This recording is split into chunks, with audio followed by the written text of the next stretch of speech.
come back in. I lost my family! He has a godmother in Philadelphia. They're sending me away! His only other relative.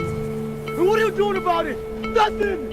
We have no choice but to follow protocol.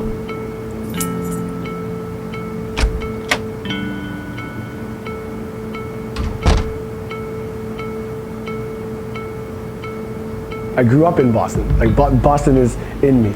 As a young buck, rolling through the streets, playing ball, going to different boroughs, different cities and stuff. That was something that instilled in me a sense of moral fiber and how I saw the world. Because Boston it's a melting pot. You have Haitians, you have your Latinos, you have your Dominicans. Everyone is just all putting together in a big swirl pool. And normally on the basketball court, that's where it is. That's where you combine the friendships. So with that, when I moved to Philadelphia, I was thrown into a whole new world, different type of culture, different type of scene. I thought Boston was lit. Like Philly is a whole different type of lit. They have like a rich history of jazz and spoken word poetry that, in my opinion, is really unparalleled to anything I'd seen before. So with those two histories coming together, I felt it imperative to make a film that showcased that. And that's what I did. Like with Boston2Philly, I wrote a film on the train traveling from Boston to Philly. And so you have to understand the background. I'm leaving behind the city I grew up in, all my friends, all my family. I'm leaving behind a father figure basically on his deathbed. My grandfather, rest his soul, his health was ailing fast. And I had to make the difficult decision to leave and go somewhere new for my own aspirations in my career and my dreams. And that was difficult. So, again, all these emotions are happening while I'm on this train. I have my luggage. I have 2 gym bags where I'm filled with this Jordans and a ball, and I'm going to Philly.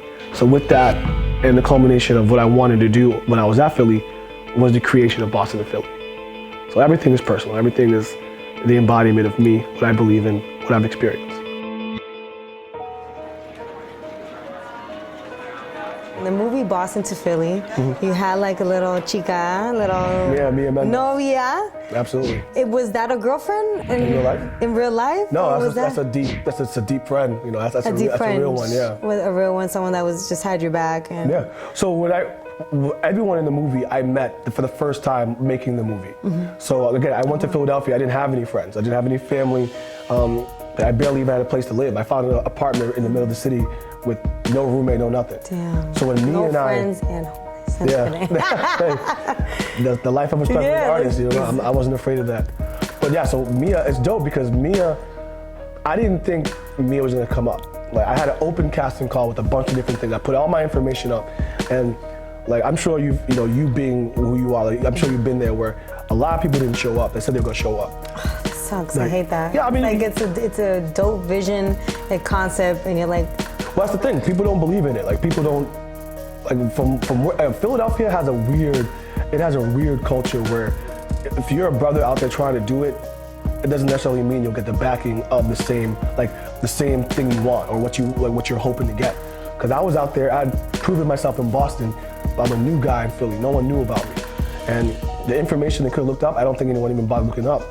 So when I had this open casting call, I had this dungeon area in the hood, like in far out from the city, and I have this basement, and people just coming in and out, and right towards the end of the auditions, Mia Mendes walks in, looking fly, and I'm like, clearly this person is lost. Let me help this supermodel find her way, and she walks in and she's like, yeah, I'm Mia Mendes. I'm here to audition for the role of Philly, and I was like, word, and. Little did I know, she would help me find my way more times than not. So that's how it went down. Cella's Kitchen. Intro, Cella Apple. Take 1, audio 1. Ryan, let's Action.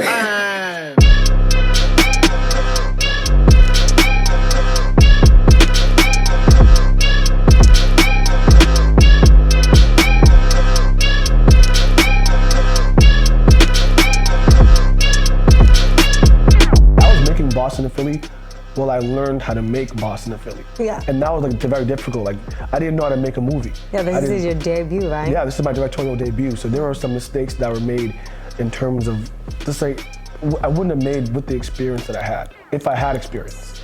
And I didn't find the mentor to help me. I didn't have the people reaching out to be like, yo, let me help this homie out. It was just an element of like, oh, I'm on my own, and I'm just gonna go.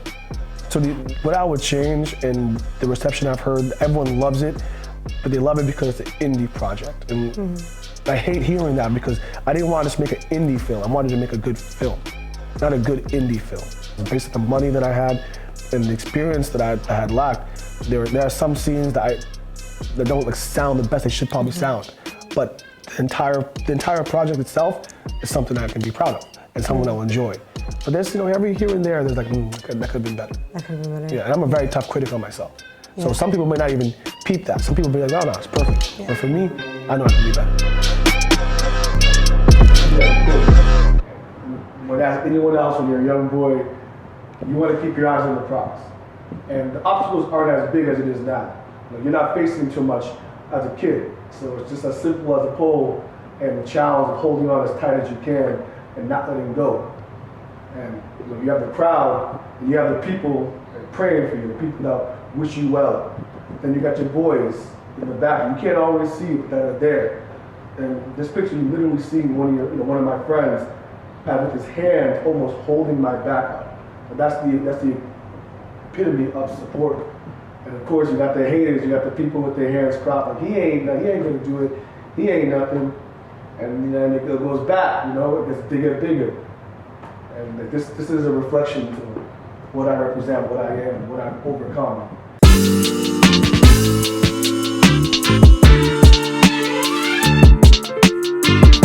Recap. It was everything we wanted and more. We got great footage, great content. I'm happy I got eXpozedTV with me.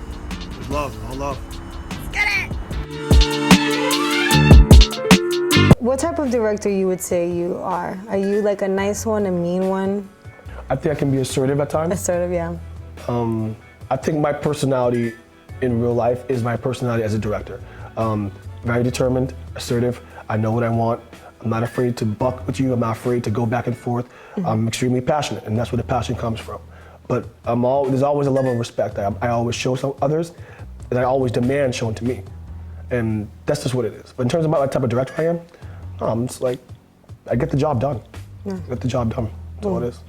So before we wrap it up, I want to give you the opportunity to tell everybody, all your fans, where they can follow you. Okay. If you want to give your address, go ahead. No, I'm just kidding. But just where they can follow you and where they can get this cool, wonderful, exciting drama movie that Ralph is in. He's a film director and actor, mentor, producer. I mean, I was behind the scenes. He was a cinematographer and director. He was like everything at once. Because you've been in it, so you know how to dip into a lot of positions and know what you want, because he's very assertive, right? Absolutely.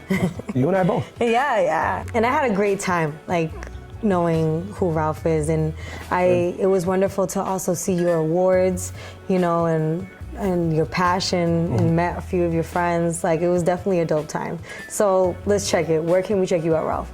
All right, you can follow me on Instagram, Ralph A World. Obviously, I'm on Facebook as well, as this Ralph A World as well. I have a website, ralphcelestin.com, if you want to try to book me for any type of freedom speech rallies or anything like that. Boston2Philly is going to be released next month, April 15, 2018. We're going to be on Amazon Prime.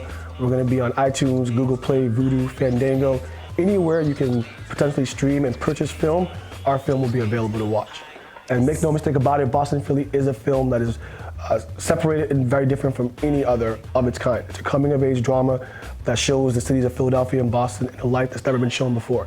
It's a love story, it's a coming-of-age film, it's an action-packed journey of a lot of different souls coming together for one. Yes, and there you go. You got Ralph. He gave you all the information. You can't say you did all the information. He gave you every platform that's gonna be on. Yes. And if Ralph gives us the opportunity, I'm gonna show a little clip, there and there. I'll give you. I'm gonna get the movie exclusive. Okay, yes. I've been budgeting him for exclusive. You know what I mean? Yeah. And there you go. We're on eXpozedTV with Ralph and with your girl Katiria. Let's get it.